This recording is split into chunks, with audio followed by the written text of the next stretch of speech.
টিকটিকি দেয়ালের কোণে বসে সূর্যের আলো গুনছিল। হঠাৎই ঘাসফড়িং একটা বিশাল লাফ দিয়ে কলা পাতার উপর এসে পড়ে। টিকটিকি বলল, এই যে, দেয়ালটা আমার এলাকা। ঘাসফড়িং হেসে বলল, আর লাফানো আমার কাজ, চল দোস্তি করি। সূর্য নামছে। টিকটিকি আর ঘাসফড়িং বাঁশির বেড়ায় বসে কাঁটা আম ভাগ করে খাচ্ছে। ঘাসফড়িং বলল, তুই আসলে একদম ঠান্ডা দোস্ত। টিকটিকি হেসে বলল, আর তুই আমার জীবনের প্রথম ফড়িং বন্ধু। হঠাৎ ঝড় শুরু হলো। ঘাসফড়িং বাতাসে উড়ে যাচ্ছিল।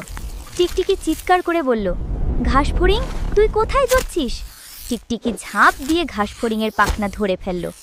দুই বন্ধু মিলে দেয়ালে ফিরে এলো। ঝড় থেমেছে। এখন তারা দুজনই একটা পদ্ম পাতায় বসে জলের মাঝে ভাসছে। ঘাসফড়িং বলল, তুই না থাকলে আমি আজ উড়ে যেতাম চিরকালের জন্য। টিকটিকি মুচকি হেসে বলল, বন্ধুত্ব মানেই তো ঝড়ের সময় ধরে রাখা। রাতে তারা দুজনেই এক পাতার উপর ঘুমিয়ে পড়ে, কেউ দেয়ালের বুকে, কেউ পাতার কোণে, কিন্তু মন একসাথেই।